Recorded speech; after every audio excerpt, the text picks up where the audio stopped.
pendant que j'étais au travail, ma belle-sœur et son mari sont entrés par effraction dans ma nouvelle maison pour y installer leurs meubles. Mais j'ai oublié de leur dire que j'avais souscrit à un système de sécurité ADT, donc une alarme bruyante s'est immédiatement déclenchée, et après cela. Alors que j'écoutais le cri perçant de ma belle-sœur à travers le téléphone, quelque chose en moi a finalement cédé. Quelques instants plus tôt, je regardais froidement à travers l'écran, les observant paniquer, elle et sa famille, alors qu'ils étaient encerclés par la police.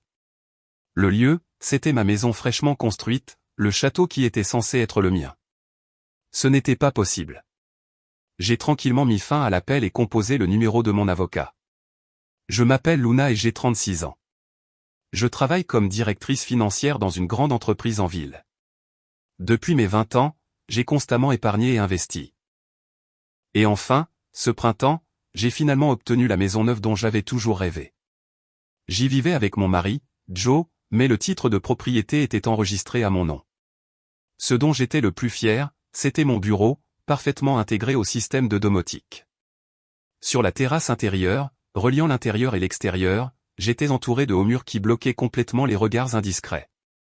Même les jours de pluie, passer des heures tranquilles là-bas, à lire seul, était pour moi le plus grand des réconforts. C'était censé être le fruit de mon dur labeur, mon château parfait, où personne ne pourrait me déranger. Mais cette paix allait bientôt être menacée. Une série de cambriolages a commencé à se produire dans le quartier. Sans hésiter, j'ai signé un contrat avec ADT, une grande entreprise de sécurité. Un système d'alarme, complété par 5 caméras haute performance, surveillait l'intérieur et l'extérieur de la maison. Avec cela, je pensais que les intrus venus de l'extérieur seraient complètement tenus à l'écart. C'est ce que je croyais. Mais il y avait une chose que j'avais négligemment oubliée. J'avais oublié de parler à ma famille de l'existence de ce système de sécurité infaillible. Surtout que j'avais donné des doubles des clés à mon mari et à ses proches, juste en cas d'urgence. Je n'avais alors aucune idée que la plus grande menace se cachait déjà à l'intérieur. Ce jour fatidique n'était qu'un mardi après-midi ordinaire. J'étais en pleine réunion sur le budget trimestriel. Tout en fixant les chiffres projetés sur un écran immense, j'échangeais des points de vue avec chaque chef de département. Ma concentration était entièrement tournée vers le travail. Ainsi, lorsque le téléphone dans ma poche a vibré une fois doucement, je ne l'ai pas remarqué tout de suite. Quand la réunion a fait une courte pause et que j'ai nonchalamment pris mon téléphone, une icône de notification inconnue a attiré mon attention. Elle provenait de l'application ADT. Intrusion détectée à la porte d'entrée. Au début, j'ai pensé que ce devait être une sorte d'erreur, mais mon cœur a alors commencé à battre à un rythme effroyable. Quand j'ai ouvert les détails de la notification, il était clairement indiqué « Déverrouillé avec un double de clé ». Les seules personnes qui avaient un double étaient mon mari et ses parents. Et mon mari était censé être à l'étranger pour un voyage d'affaires. Il était impensable que mes beaux-parents viennent nous rendre visite un après-midi de semaine sans préavis. Si c'est le cas, alors. Avec des doigts tremblants, j'ai appuyé sur le bouton de visualisation en direct de l'application ADT. Après quelques secondes de chargement, le flux de la caméra de l'intérieur de la porte d'entrée est apparu clairement sur mon écran. Debout là se trouvait, comme je l'avais craint, Grace et son mari, Owen. Ils devaient avoir obtenu la clé de mes beaux-parents. « Qu'est-ce que vous faites ?» Les mots m'ont échappé avant que je ne puisse les retenir. Ils ont retiré leurs chaussures avec désinvolture, comme si c'était leur propre maison, et sont entrés dans le salon. Grace s'est laissé tomber lourdement sur mon précieux canapé de créateur, tandis qu'Owen parcourait la pièce du regard, ses yeux balayant tout comme pour en estimer la valeur. Puis, c'est arrivé. Des images de la caméra provenaient un bip électronique faible mais constant. Bip. Bip. Bip. C'était l'avertissement de délai d'entrée. Si le bon code de désactivation n'était pas entré dans les 30 secondes suivant l'ouverture de la porte, l'alarme se déclencherait. Bien sûr, il ne le savait pas, c'est quoi ce bruit? La voix confuse de Grace est parvenue par le haut-parleur de mon téléphone. Aucune idée, mais ton frère n'a rien dit, donc ça va, non? Le ton insouciant d'Owen m'a fait serrer la mâchoire. J'ai retenu mon souffle et fixé l'écran. Le compte à rebours de 30 secondes était sur le point de commencer. Bip. Bip. Bip. Sur l'écran du téléphone, le compte à rebours implacable continuait. Owen a repéré le panneau de sécurité sur le mur et a commencé à appuyer sur des boutons au hasard. Naturellement, rien ne s'est passé. Grace, visiblement mal à l'aise, s'est levée et a commencé à faire les 100 pas dans le salon. « Et, tu es sûr que ce bruit est normal ?» Et à ce moment précis, oui. Une alarme assourdissante de plus de 100 décibels a explosé depuis les haut-parleurs de mon téléphone, secouant le silence de mon château. À l'écran, Grace et Owen ont littéralement sursauté, se bouchant les oreilles et s'accroupissant de panique. La scène était presque comique, mais ma colère avait déjà dépassé le rire, atteignant tranquillement son point d'ébullition. Quelques instants plus tard, sous l'alarme stridente, une voix synthétique a résonné depuis le panneau de sécurité. Ici le centre de surveillance. Veuillez répondre. Ici le centre de surveillance. Veuillez répondre. C'était le type de système qui permettait au personnel de parler directement à quiconque se trouvait à l'intérieur de la maison. Owen s'est approché prudemment du panneau et a appuyé sur le bouton d'appel. Oui. Ici le centre de surveillance ADT. Une alarme a été déclenchée. Pour vérification de sécurité, veuillez indiquer le nom du titulaire du contrat et la phrase de sécurité prédéfinie. La voix calme de l'opérateur résonnait dans toute la maison. À l'écran, Owen s'est complètement figé. C'est la maison de mon frère. La phrase de sécurité. Si la phrase de sécurité ne peut être confirmée, nous contacterons la police conformément au contrat. Je répète, veuillez fournir la phrase de sécurité. La voix mécanique a répété sa demande, froide et inébranlable. Owen bégayait, impuissant, tandis que Grace se contentait de secouer la tête en silence. En observant leur effraction pitoyable et totalement improvisée, j'en étais certaine. Ils avaient complètement sous-estimé ma maison. Et puis, après plusieurs secondes de silence, une nouvelle notification est apparue sur mon téléphone. Incompatibilité de la phrase de sécurité confirmée. Le service de police local a été prévenu. Des agents sont en route vers les lieux. La police. Au moment où j'ai vu ce mot, mon esprit s'est vidé. Au-delà de la colère, au-delà du choc. Que se passait-il dans ma maison? Que essayait-il de faire?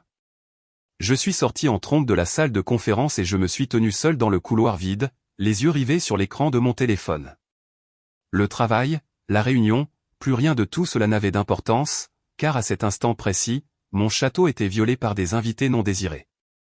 La police était en route. Ce simple fait me serrait la poitrine, un mélange de fureur et de peur. Presque sans m'en rendre compte, j'ai balayé l'écran pour passer à la caméra extérieure près de la porte d'entrée. La vue qui est apparue m'a laissé sans voix. Sur la route devant ma maison se trouvait un petit camion que je n'avais jamais vu. Le haillon était grand ouvert. À l'intérieur de la benne étaient chargées des affaires ménagères. Des objets clairement destinés à être déménagés quelque part, un canapé, un matelas, une table à manger démontée, d'innombrables boîtes en carton. Il était évident que ce n'étaient pas les affaires de visiteurs temporaires. C'était le chargement de personnes se préparant à commencer une nouvelle vie ici. Des affaires pour un emménagement, tout simplement. À ce moment-là, tout s'est connecté. Owen était un soi-disant influenceur sans véritable emploi, toujours à court d'argent. Grace, au lieu de s'impatienter avec lui, s'était jointe à lui pour supplier à plusieurs reprises mon mari et mes beaux-parents de leur donner de l'argent. Et depuis quelques mois, je payais même le loyer de l'appartement dans lequel il vivait. Ne me dites pas qu'ils ne pouvaient plus payer le loyer. C'est donc pour cela qu'ils sont venus chez moi, sans aucune discussion, sans permission. Comme s'ils emménageaient simplement dans une maison de vacances vacante. J'ai senti la rage monter jusqu'au sommet de ma tête. Ce n'était pas une simple dépendance familiale ou de la négligence. C'était une violation de domicile calculée. À ce moment, mon téléphone a vibré. Le numéro affiché était celui du service de police local. J'ai pris une profonde inspiration, me forçant à paraître calme, et j'ai répondu. Allô, ici Luna. Ici l'agent Reed du département de police de Riverside. Après que l'alarme de votre résidence nous a alertés, nous avons trouvé mademoiselle Grace et monsieur Owen à l'intérieur de votre domicile, et nous leur parlons actuellement. Ils prétendent être vos proches et disent avoir votre permission pour commencer à y vivre à partir d'aujourd'hui. Est-ce vrai? La voix du jeune officier était professionnelle, mais légèrement incertaine. J'ai mordu mes lèvres tremblantes, j'ai rassemblé chaque once de sang-froid qu'il me restait, et j'ai répondu clairement, mot pour mot, sans la moindre hésitation. Non, ce n'est pas vrai. Je ne savais pas qu'il venait chez moi aujourd'hui, et je ne leur ai certainement jamais donné la permission d'y vivre. Ils sont entrés dans ma maison sans mon consentement en utilisant un double de clé. Ce sont des intrus. J'ai entendu l'officier halter doucement à l'autre bout du fil. Cette déclaration calme et inébranlable.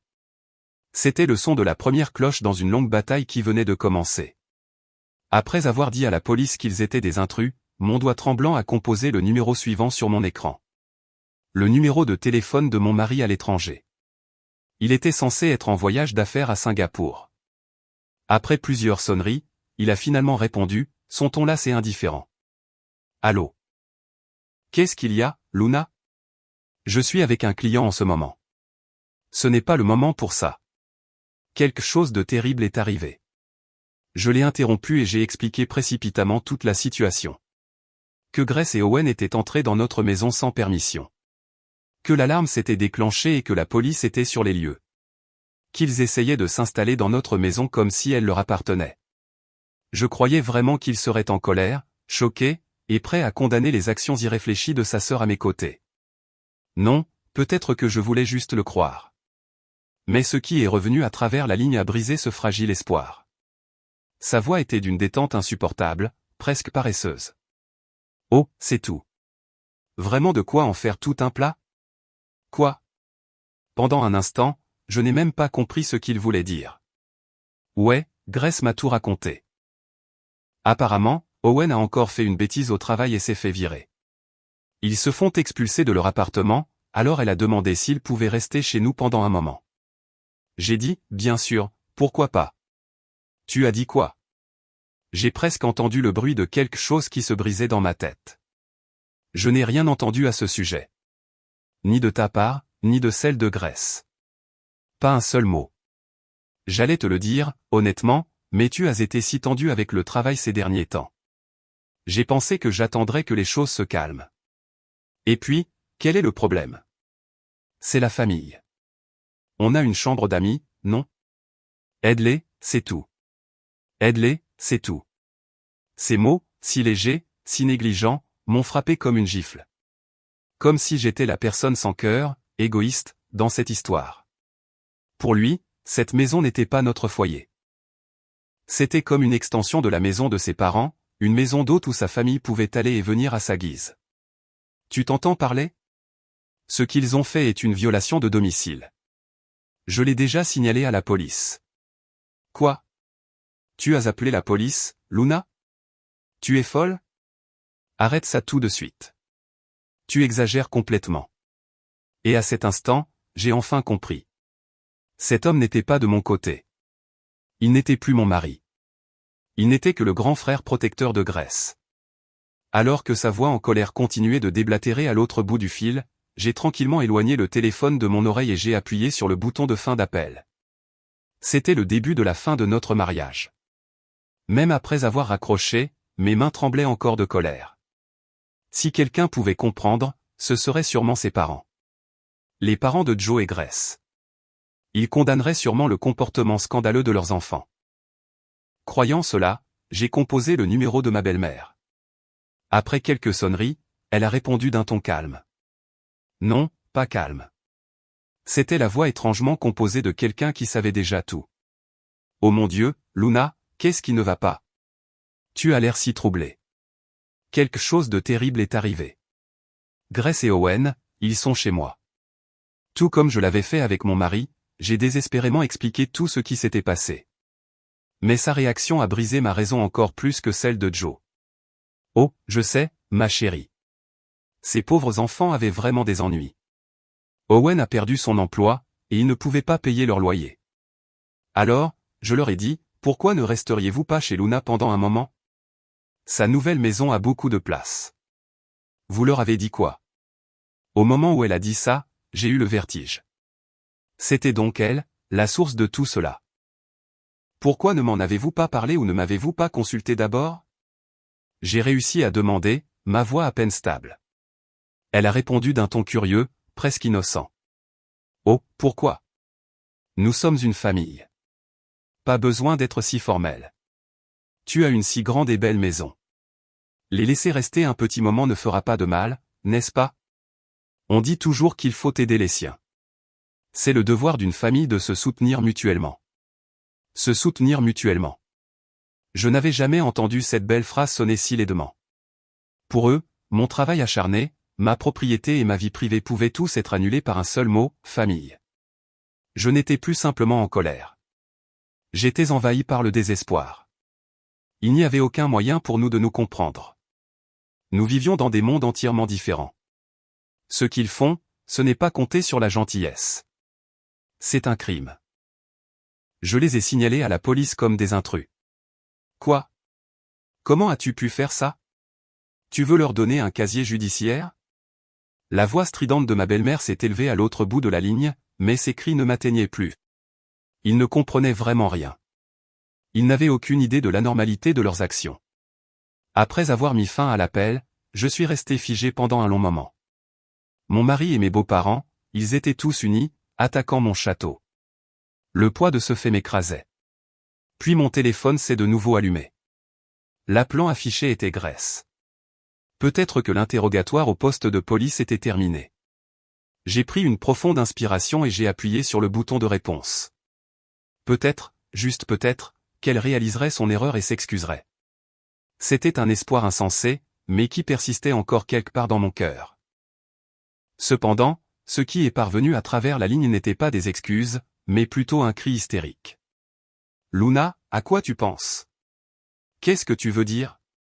À quoi je pense? Ne fais pas l'idiote. À cause de toi, la police nous a traités comme des voleurs, et maintenant tout le quartier se moque de nous. C'est le pire. Je n'arrive pas à y croire. » Elle parlait comme si elle était la victime. J'étais trop abasourdi pour répondre. Ce n'est pas moi qui ai appelé la police. C'est le système ADT. Et c'est toi qui as utilisé un double de clé pour entrer chez moi, n'est-ce pas? Si j'ai un double, ça veut dire que je peux entrer. J'ai eu la permission de Joe et de maman. Alors, pourquoi tu ne nous as pas parlé de cette alarme? Tu nous as tendu un piège exprès. Un piège? Lorsque ce mot est sorti de sa bouche, le sang m'est monté à la tête et une rage féroce m'a envahi. Pour eux, ma gentillesse et ma propriété n'étaient rien de plus que des outils. Des choses à utiliser pour leur propre gain égoïste. Et puis elle a dit quelque chose de vraiment incroyable. En tout cas, grâce à toi, Owen est tellement choqué qu'il est cloué au lit, et je suis émotionnellement dévasté. Comment vas-tu compenser cette humiliation? Tu ferais mieux de me payer une compensation. Voyons voir. 10 000 $ devraient suffire. Une compensation. Au moment où ce mot a quitté sa bouche, quelque chose en moi s'est complètement brisé. Mon sens de la décence, ma boussole morale, rien de tout cela ne signifiait quoi que ce soit pour ces envahisseurs. Calmement mais clairement, je lui ai dit, « Très bien, Grèce. Il n'y a plus rien à discuter entre nous. À partir de maintenant, tu parleras avec mon avocat. » Quoi? Ton avocat? Qu'est-ce que c'est? Une sorte de menace? J'ai mis fin à l'appel avant qu'elle ne puisse terminer sa phrase. Puis j'ai éteint mon téléphone. Dans le bref silence qui a suivi, j'ai pris une décision ferme. Plus de pitié. Plus d'indulgence. J'ai composé le numéro de mon amie Leia, mon avocate. Elle n'est pas seulement ma meilleure amie, mais aussi une avocate très compétente spécialisée dans les litiges d'entreprise. Quand elle a répondu, j'ai calmement exposé les faits, en gardant mes émotions de côté. Après avoir tout écouté, elle a dit, « Luna, je suis impressionné que tu aies enduré ça si longtemps. Ce n'est pas un simple différend familial. C'est une violation de domicile et une atteinte au droit de propriété. Et cette demande de compensation, cela pourrait même être qualifié de tentative d'extorsion. » Ces paroles stables, fondées sur le droit, ont dissipé le chaos dans mon esprit. Que dois-je faire, Leia? Je ne veux plus avoir affaire à eux. Oui, je sais. C'est exactement pourquoi tu ne dois pas les combattre avec l'émotion, mais avec la loi. Tu dois construire un mur qu'ils ne pourront plus jamais franchir. Maintenant, écoute attentivement. Quitte le travail plus tôt cet après-midi et va directement au poste de police. Les instructions de Leia étaient précises, calme et totalement confiante. Prends les notes que tu as prises des conversations téléphoniques et dépose une plainte officielle. Demande les enregistrements de l'intrusion à ADT et joins-les comme preuve. Dis clairement à la police, c'était le crime d'un membre de la famille, mais il ne montre aucun remords, et je crains pour ma sécurité. Craindre pour ma sécurité. Ces mots m'ont fait hésiter un instant. Mais ils ne m'ont pas physiquement fait de mal. Non, mais il s'agit de protéger ta sécurité mentale et ta propriété, ta vie elle-même. N'hésite pas. C'est de l'autodéfense. Tu dois leur montrer légalement à quel point tu es sérieuse. Ces paroles fermes ont renforcé ma résolution. C'est vrai. Je n'avais plus besoin d'être la gentille Luna. J'en avais fini d'être celle qui ravalait sa colère en silence. J'ai dit à mon superviseur que j'avais une affaire personnelle urgente, j'ai quitté le travail plus tôt et je suis allé directement au poste de police local. L'officier qui m'a reçu était un homme à l'air aimable, peut-être dans la fin de la cinquantaine. Quand j'ai tout expliqué et que j'ai fait jouer l'enregistrement de la voix de Grace exigeant de l'argent, son ton frôlant le chantage, son expression s'est visiblement durcie. C'est terrible. Mademoiselle, vous avez bien fait de venir ici. Nous allons enregistrer officiellement votre plainte. Je veillerai à ce qu'il reçoive un avertissement strict de ne plus approcher votre propriété. Au moment où je suis sorti du poste, un calme inattendu s'était installé en moi. Le signal de départ avait été donné. Ce n'était que le début. Le début d'une longue bataille pour reconquérir mon château dans le vrai sens du terme. Sur le chemin du retour, j'ai découvert que mon téléphone était rempli d'appels manqués et de messages furieux de Joe. À quoi tu penses? Retire la plainte à la police tout de suite. Tu essaies de transformer ta famille en criminelle. Pas un seul de ces mots ne montrait d'inquiétude pour moi. Chaque message concernait sa sœur, ses parents, leur réputation, jamais ma sécurité, jamais ma dignité. Quand je suis finalement rentré chez moi, j'ai de nouveau appelé Leia pour lui rapporter tout ce qui s'était passé au poste. Elle a loué mes actions puis a parlé d'un ton calme et régulier. Luna, es-tu prête pour la suite? Oui. Ton mari n'est plus ton partenaire. Il est le complice de sa famille. Peux-tu vraiment avancer dans la vie avec quelqu'un comme ça? Ces mots ont percé droit dans la partie la plus profonde de mon cœur. Elle avait raison. Je connaissais déjà la vérité. Ce mariage était irréparable. En fait, des mois auparavant, bien avant que ce chaos ne commence, un formulaire de divorce attendait tranquillement au fond du tiroir de mon bureau. Je l'avais gardé depuis le jour où Joe avait décidé, sans me consulter, de couvrir l'une des dettes de Grace. À ce moment-là, j'avais discrètement pris un unique formulaire de divorce et l'avais gardé comme un talisman au fond du tiroir de mon bureau. C'était censé être mon dernier recours, ma sauvegarde silencieuse pour le jour où je ne pourrais plus endurer. Je n'avais jamais imaginé que ce jour viendrait si tôt. C'était censé être ma dernière carte à jouer, lorsque j'atteindrais vraiment mes limites. Je n'aurais jamais imaginé devoir l'utiliser de cette manière. J'ai sorti les papiers du divorce et, d'une écriture stable et décisive, j'ai rempli mon nom et tous les détails requis. Pas une seule larme n'a coulé. Cette nuit-là, Joe a écourté son voyage d'affaires et est rentré chez lui en furie, et je l'ai attendu tranquillement dans le salon. Dès qu'il est entré, il m'a fusillé du regard comme un démon. « Luna, qu'as-tu fait ?» Grace m'a appelé en pleurant. Elle a dit que la police avait émis une ordonnance restrictive. Oui, je pense qu'elle a eu ce qu'elle méritait. Ma voix glaciale et calme le laissa momentanément sans voix. Tu es sérieuse? C'est la famille. La livrer à la police pour une petite erreur, c'est de la folie. Lequel de nous deux est irrationnel? Déménager des meubles dans la maison de quelqu'un d'autre sans permission et essayer d'y vivre? Fermer les yeux là-dessus? Exiger une compensation tout en ignorant ses propres torts? J'ai exposé chaque fait un par un. Il n'avait aucune réponse. Ses lèvres tremblaient. Puis j'ai fait glisser les papiers du divorce sur la table et les ai placés devant lui. Notre mariage est terminé. Ta conception de la famille et ma conception de la décence ne seront jamais réconciliées. Je choisis ma sécurité et ma dignité. Il a regardé les documents, puis mon visage, incrédule, encore et encore. Finalement, d'une voix rauque, il a dit, « Tu le regretteras. » Je pense que c'est toi qui le regretteras. Ce furent les derniers mots que nous avons échangés. Il a fait ses valises cette nuit-là et n'a plus jamais franchi le seuil de ma maison. Après que l'homme qui avait été mon mari soit parti avec une grande valise, je me suis retrouvé seul dans le vaste salon. Je pensais que j'allais peut-être pleurer, mais au lieu de cela, mon cœur se sentait étrangement calme. Plutôt que de la tristesse, je ressentais le frisson d'être prête pour la vraie bataille qui allait commencer. Le lendemain matin, la première chose que j'ai faite a été d'appeler un serrurier. Quelques heures plus tard, le technicien est arrivé et, un par un, a remplacé chaque cylindre de la maison par des nouveaux. Maintenant, personne ne pouvait ouvrir les portes de mon château sans ma permission. Ensuite, j'ai contacté ADT. J'aimerais passer mon plan de sécurité au niveau le plus élevé. Aussi, veuillez retirer mon mari et mes beaux-parents de la liste des contacts d'urgence. À la place, enregistrez mon avocate, Leia, comme contact principal. Le représentant a semblé momentanément surpris par mon ton ferme, mais a rapidement procédé au changement. Sur l'application, leurs noms ont disparu proprement de la liste des utilisateurs de clés de rechange enregistrées. Le système de défense de mon château est devenu impeccable. Et pour la dernière étape, j'ai ouvert la liste de contacts sur mon téléphone.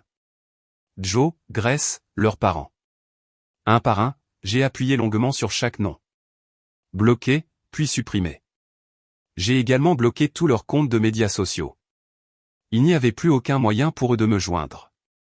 Ni dans le monde physique, ni dans le monde numérique. En regardant la liste de contacts simplifiée et propre, j'ai enfin expiré profondément. Je mentirais si je disais que je ne me sentais pas seul. Mais plus que cela, un immense sentiment de libération a rempli tout mon être. C'était la bonne décision. Non, c'était mieux ainsi. Le deuxième chapitre de ma vie a alors commencé, dans mon château calme et sûr. Des mois ont passé après la finalisation du divorce, et je suis devenu vraiment seul. Ma vie était étonnamment paisible. Plus d'alarmes stridentes, plus d'appels téléphoniques ou de demandes déraisonnables. Les week-ends que je passais sur la terrasse intérieure, à lire en toute solitude, sont devenus des moments d'une tranquillité inestimable. Bien sûr, ce n'est pas comme si je n'entendais plus rien de la vie de ces envahisseurs par la suite. De temps en temps, une parente de mon ex-mari, quelqu'un qui prenait encore de mes nouvelles, me racontait comment ils allaient. Selon elle, après le scandale, Joe a été rappelé de sa mission à l'étranger et a été catalogué au sein de l'entreprise comme l'homme qui ne pouvait pas gérer sa propre famille. Il a été retiré des projets clés, a enduré des jours inconfortables, et a finalement choisi de démissionner. Avec sa fierté intacte, mais son indépendance perdue, il est retourné vivre chez ses parents âgés. Grace et Owen, ayant perdu leur appartement, ont suivi le mouvement, emménageant dans la même maison. 5 adultes vivant sous un même toit avec des parents retraités. Une famille autrefois grande s'est retrouvée piégée dans un espace exigu de leur propre création. Owen est toujours au chômage, poursuivant de vagues rêves de grandes entreprises qui ne se sont jamais matérialisées. Grace, incapable de renoncer à son goût pour le luxe, n'arrêtait pas de quitter tous les emplois à temps partiel qu'elle trouvait, et leurs frais de subsistance épuisaient lentement les économies de retraite des parents vieillissants de Joe.